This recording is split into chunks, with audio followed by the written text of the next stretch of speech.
Welcome to History's Influence. It is 609 AD in the deserts of Arabia.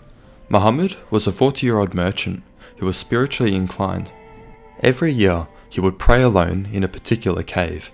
On this occasion, Muhammad claimed to have seen the Archangel Gabriel and later claimed to be the final prophet of the one true religion. This religion would come to be known as Islam.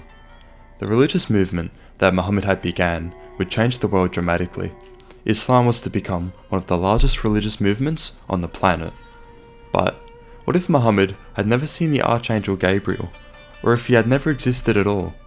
What if Islam never existed? In order to discuss a world without Islam, we must first pay attention to the most notable event before its rise, the Byzantine-Sassanian War of 602 to 628. One of the most understated but important wars in all of history, this brutal conflict had completely exhausted the empires of Rome and Persia. And for all of this, the brutal conflict had merely led to the return of the status quo.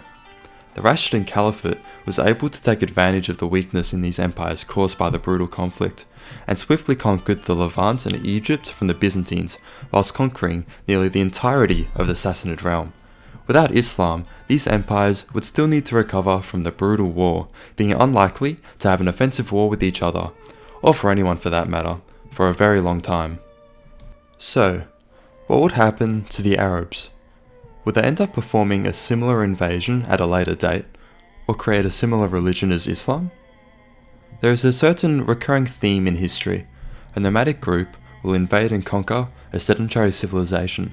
Then, this group will assimilate and become a sedentary civilization itself, and proceed to be invaded by another nomadic group, continuing the cycle. This pattern has been occurring since ancient Samaria, so it may be possible that the Arabs would inevitably invade and conquer their non-nomadic neighbours as part of the cycle. I would argue if this happened at a later point in time, it would not have been nearly as effective as it was in our timeline. It is likely it would have either failed or have led to no long-term demographical changes. Muhammad was a charismatic leader and prophet, one of the most successful figures in all of history. Without Muhammad, the Arabs would struggle to gain the same amount of unity and will to fight as they did in our timeline. Another notable figure would be Khalid ibn al-Walid. Known as the Sword of Allah, he is agreed to have been one of the greatest military generals of all time. Without the Arab invasions occurring in his time of duty, any other potential Arab invasions would have not used the same tactics and cunning provided by the man. Some argue that he is the primary reason why Islam had so much initial success. Ultimately, it seems that Islamic leadership, Arab military tactics, and the exhausted nature of Rome and Persia are the primary reasons as to why early Islam had succeeded so well. This could help explain why some Byzantine and Sassanid generals had converted to Islam and provided their armies as aid. The writing was on the wall. The Byzantines and Persians were already influencing Arabia, so this influence would continue to expand in this timeline without an Arabian expansion. And also, the idea of a new Arabian monotheistic religion forming is unlikely. This is mainly due to Christianity and Judaism. They had already begun spreading across the peninsula. So how would the Byzantines fare in the short and long term, and what about their neighbours?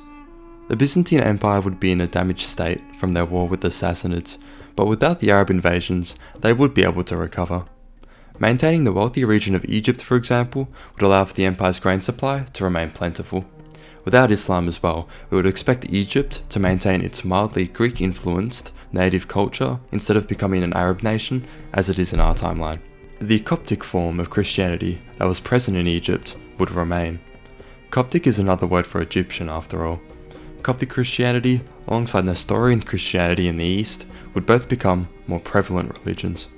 I cannot see Nestorian Christianity supplanting Zoroastrianism, however, so the influence of the religion beyond Mesopotamia would be fairly small. The Levant would continue to hold its majority Christian Aramaic culture.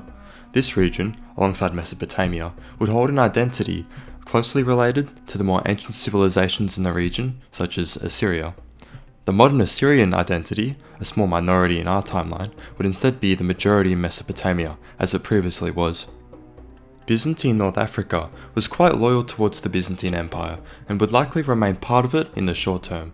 The Berbers around the area would most likely conquer the region in the long term, however, potentially assimilating into the African Romance culture or instead perpetuating their own Berber culture. In time, we would expect to see Italy fall to barbarian invasion, yet again.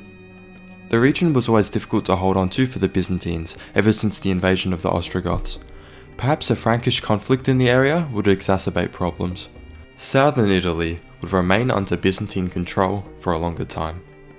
The stronger position of the Byzantines in this new timeline would allow for them to have a better leverage against disputes, especially with the Catholics. They would likely hold on to the city of Rome for much longer, but primarily due to geography, the city would eventually leave their grasp. The Catholic authorities in the city already had disputes with the Byzantines whilst they were still united politically, so they would likely again ally with the Franks in a similar fashion. The loss of the city of Rome would also make it more likely that a great schism between Western and Eastern Christianity would still occur. The Crusades, however, would not happen without Islam taking the holy cities, so a potential Fourth Crusade situation is unlikely to occur. The Slavs had already migrated to the Balkans. Byzantium would Christianize parts of the region like in our timeline, potentially maintaining control of the area directly. A stronger Byzantium may cause the influence of their form of Christianity to expand further in the Balkan area, so expect Croatia to become an Orthodox region rather than a Catholic region, for example. Islamic regions of the Balkans today, such as Albania or Bosnia, would instead be Christian, because Islam simply wouldn't exist. The heavier Byzantine influence on the Slavs, alongside the higher degree of religious unity, would allow for the Balkans to be a less divisive region. The Bulgarians would eventually migrate into the Balkans, similar as they did in our own timeline, but without the constant threat of Islamic invasion, their attacks would not have been as successful against the Byzantines. They likely would have become one of the forgotten tribal identities of history, such as the Pechenegs, which were another Byzantine enemy. Iberia would be long gone for the Byzantines. The Visigothic kingdom, however, would not be invaded by the Umayyad Caliphate. The kingdom was in civil strife at the time, but without Islam and the military prowess it provided against the kingdom, I cannot see a North African invasion taking place. Perhaps the Franks would attempt an invasion, but in the long run, I would expect a disunited Iberia ruled by different local cultural groups present. This would prevent the Catalonian identity from forming, for example, which had actually originally came from the Frankish invasion of the area. The Franks would follow a similar history as they did in our own timeline, but with one possible important exception.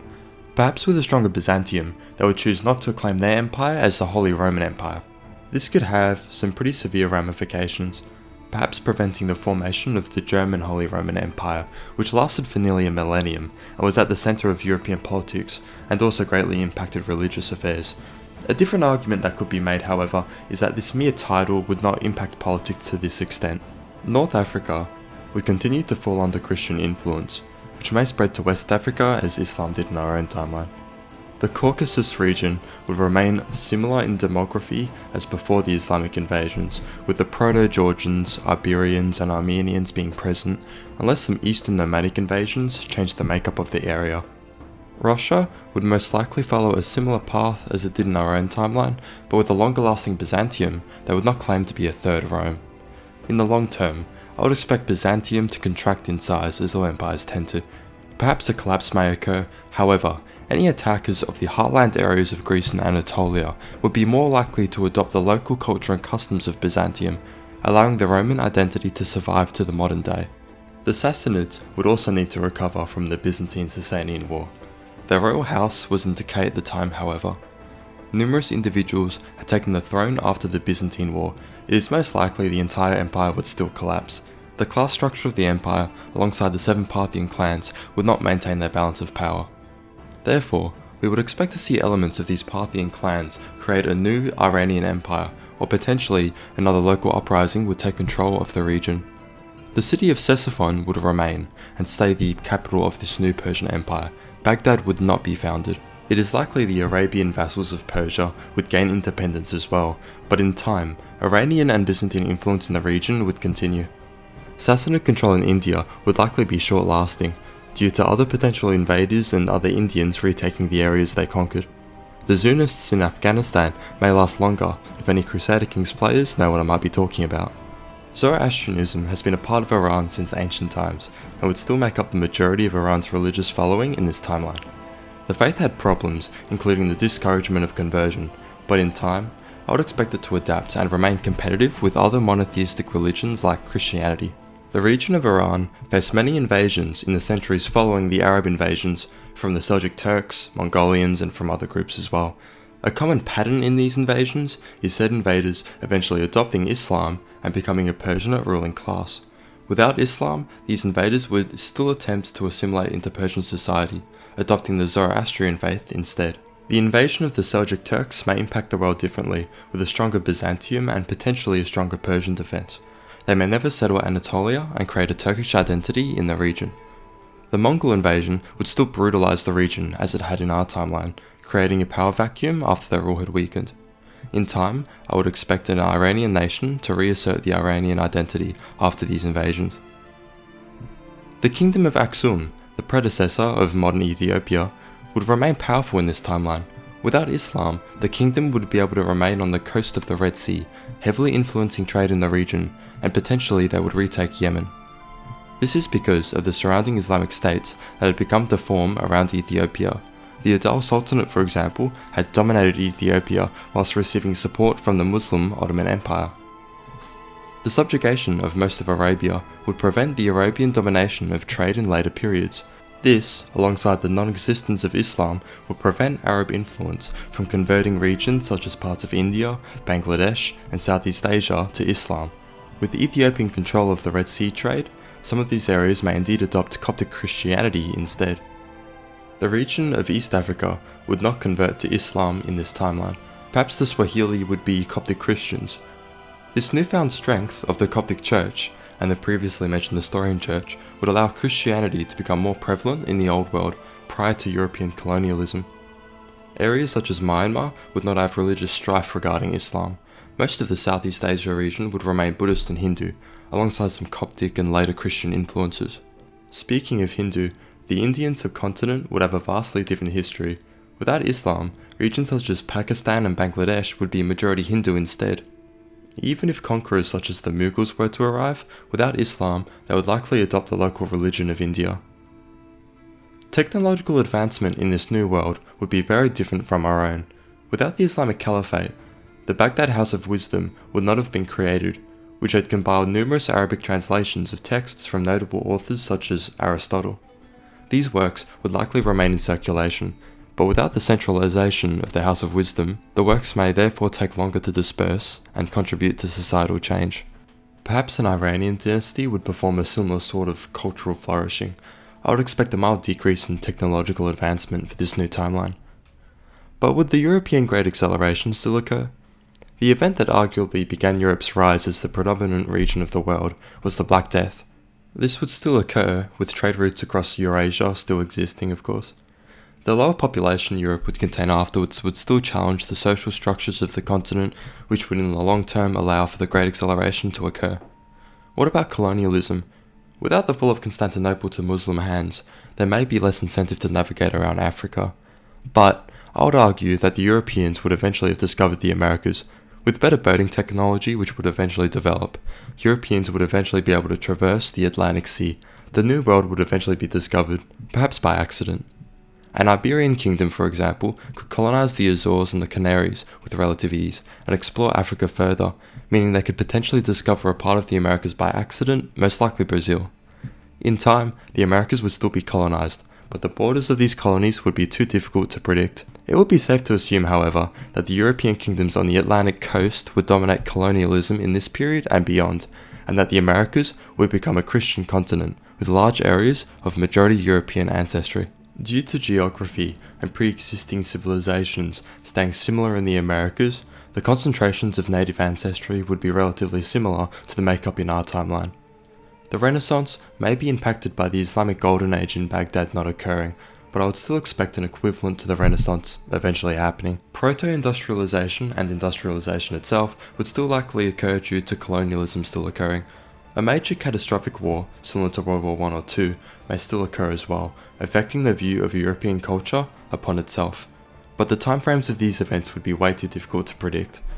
The uncertainty in my speculations towards the Great Acceleration show how drastically Islam had affected the politics of not only the regions it conquered, but also the surrounding areas, and the whole world as well.